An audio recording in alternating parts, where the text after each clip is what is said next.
Sarap.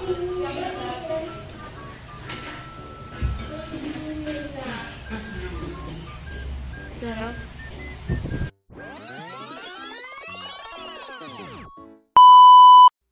Audio Jungle.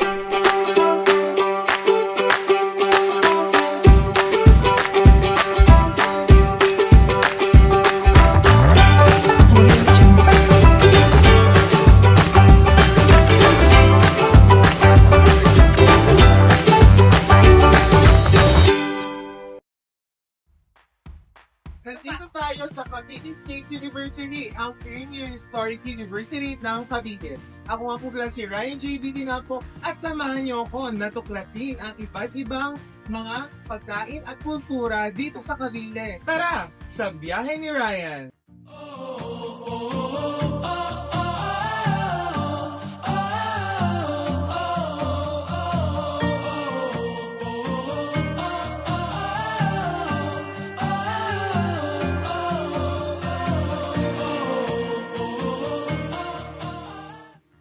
Welcome to the city of General Trias, Cavite, sa syudad na humuhusbong at mayaman sa kultura at tradisyon. Tara na, klasin natin ang yaman ng Cavite dito sa biyahe ni Ryan.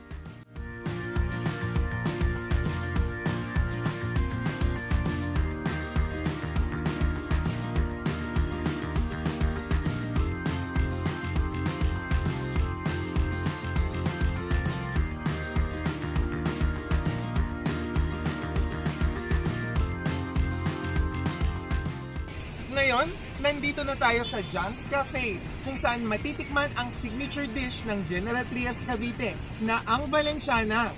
Kakagat ka ba sa Valenciana? Kakagat na, Valenciana. Tara na, tikman na natin ang Valenciana.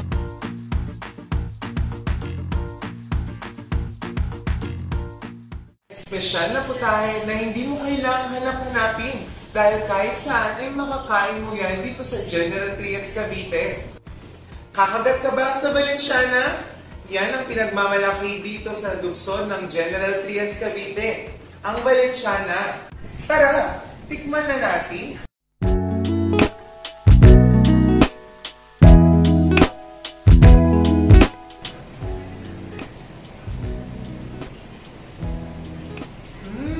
Sarap!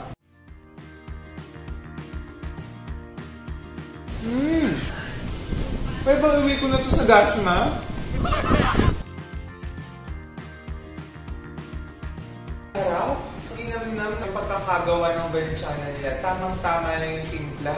At nanuno talaga yung sarap ng mga sahog, katulad ng manok, may pasas, may mga potato, may chorizo, yung kanin. Ayun, napakasarap talaga. Kaya subukan nyo talaga yung Valenciana dito sa General Trias Cavite. Ngayon naman, pupunta tayo sa isa pang sikat na Valenciana dito sa General Trias Cavite. Tara! Ngayon, nandito na tayo sa pamilyang bayan ng General Trias Cavite, kung nasaan matatagpuan ang pinipilahan at masarap na Valenciana.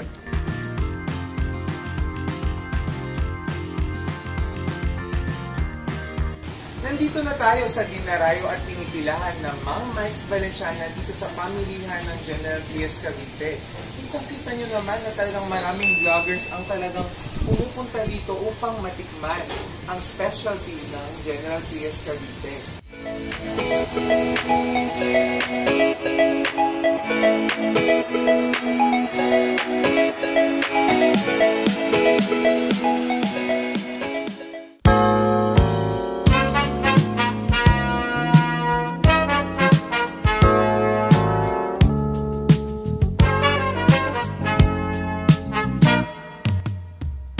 Guess you wonder where I've been. I searched to find the love. Wala ka talagang palalampasin sa subo ng Valenciana. Talagang masarap yung linamnam at tamang-tama lang ang timpla. Kakagat na, na, Valenciana. tatanungin po namin kayo, kanino pong luto ng Valenciana ang pinaka nagustuhan nyo dito sa General Trias? Kay Bernard. Ano yung pangalan? Ano yung bakit siya naging stand out sa iba pong mga luto? Kasi ang iba, ano lang sila, nagluluto lang ng kanin, tapos inimimix lang sa mga suwete, sa mga ingredients nila. Hindi katulad ito, talagang niluluto talaga sa ano, parang sinaing, baga sa kuwan, inahan. Ngayon kasama natin si Kuya Jojo at tatanungin natin siya kung ano ang pinakamasarap na Valenciana dito sa General Trias, Cavite. So Kuya, sa tingin niyo po, ano pong luto ng Valenciana ang nagsa-stand out dito sa General Trias, Cavite? Talagang mga tao dito, nakakasip ng mic. Bang mic daw. So Kuya, bakit sa tingin niyo po ay lumalamang ang Mang Mike sa mga ibang luto ng Valenciana? Ng mic, marami ka pwede pagpilihan na toppings. Nudog, bukuan, tapa. Bukod doon, marami pa mga iba. Kakagat ka ba sa Valenciana? Kakagat ako. Kakagat ako. At ngayon, nalibot natin ang General Trias para mapuntahan ng ilan sa mga patok na gumagawa ng Valenciana at natuklasan natin kung ano nga ba ang sikreto para sa masarap na Valenciana. Kaya samahan niyo ako sa susunod na biyahe ko dito sa biyahe ni Ryan para maghanap na naman tayo ng masarap na mga putahe dito sa Cavite. Ito nga pala si Ryan at ito ang biyahe ni Ryan. Tara! Bye-bye!